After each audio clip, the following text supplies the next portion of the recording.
Kami dari kelompok 2 akan mempresentasikan hasil observasi kami dalam mata kuliah Kepemimpinan dan Manajemen Organisasi. Selamat menyaksikan. Perkenalkan, nama saya Khalifatul Umam. Dan saya Nabil Ahmad Zaki. Di sini kami akan menjelaskan overview of organization dan organization structure. Baik, di sini saya akan menjelaskan overview of organization. Kedai dan Pustaka Sejaja Hati didirikan pada tahun 2018 oleh pemilik yang merupakan paman dari narasumber kami, yang bernama Nanda Veronica. Usaha ini berawal ketika sang pemilik memutuskan untuk berhenti dari pekerjaan sebelumnya dan membangun bisnis baru di bidang kuliner serta literasi. Untuk menarik dan mempertahankan pelanggan, pihak kedai melakukan beberapa strategi promosi, antara lain seperti ini. Yang pertama, membuat akun sosial media, khususnya seperti Instagram, TikTok, sebagai sarana promosi dan komunikasi dengan pelanggan.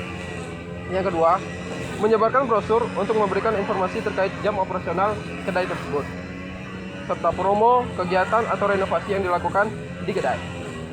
Motivasi utama berdirinya kedai dan pustaka Jajah Hati berawal dari keinginan sang pemilik untuk melanjutkan jejak usaha keluarganya. Usaha tersebut merupakan toko buku milik kakeknya yang bernama Jajah Hati juga. Tetapi, toko buku itu menjadi inspirasi besar bagi pemilik. Karena sejak kecil ia sering membantu dan menyaksikan bagaimana tempat tersebut menjadi ruang belajar dan bertukar pikiran bagi anak-anak dan orang dewasa. Terima kasih. Selanjutnya, organization structure.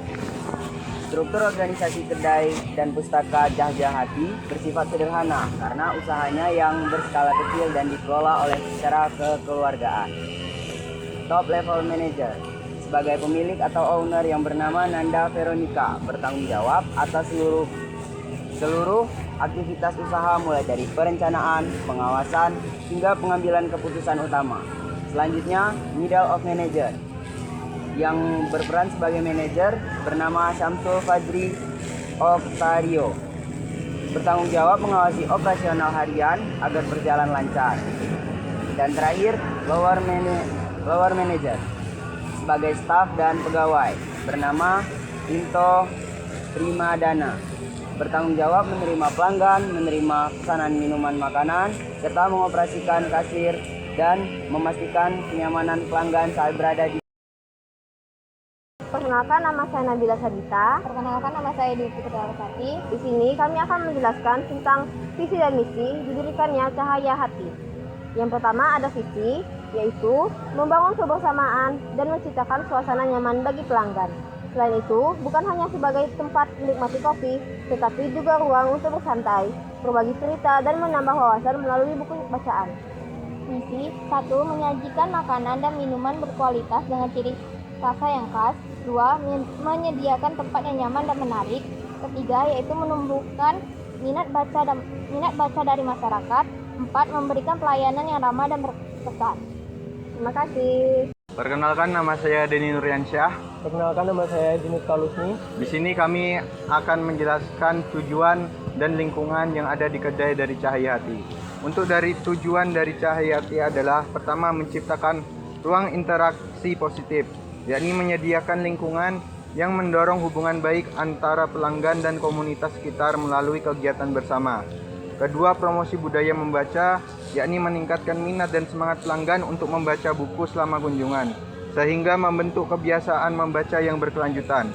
Ketiga, mendorong suasana bersantai, yakni menjadikan kedai sebagai tempat nyaman untuk menghabiskan waktu dari sore hingga malam, sambil menikmati minuman dan suasana yang menyenangkan. Keempat, membangun nilai sosial bermanfaat, yakni mengubah kedai dari sekadar tempat jual beli menjadi pusat pembentukan kebiasaan positif dan interaksi sosial yang bermakna. Lalu di lingkungan organisasi kedai dan pustaka Cahaya Hati. Lingkungan yang mempengaruhi kedai dan pustaka Cahaya Hati terbagi menjadi dua bagian, yaitu lingkungan internal dan lingkungan eksternal.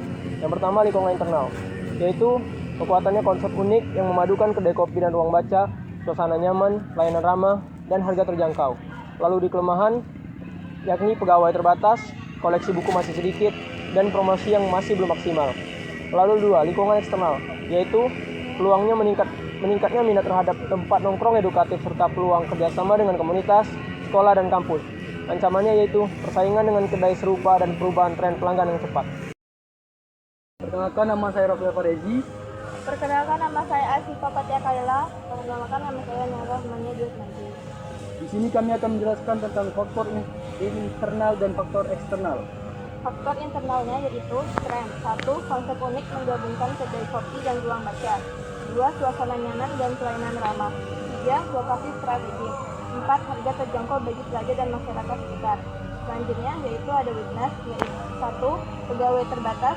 2. Promosi masih kurang maksimal. 3. Fasilitas dan koleksi buku belum banyak.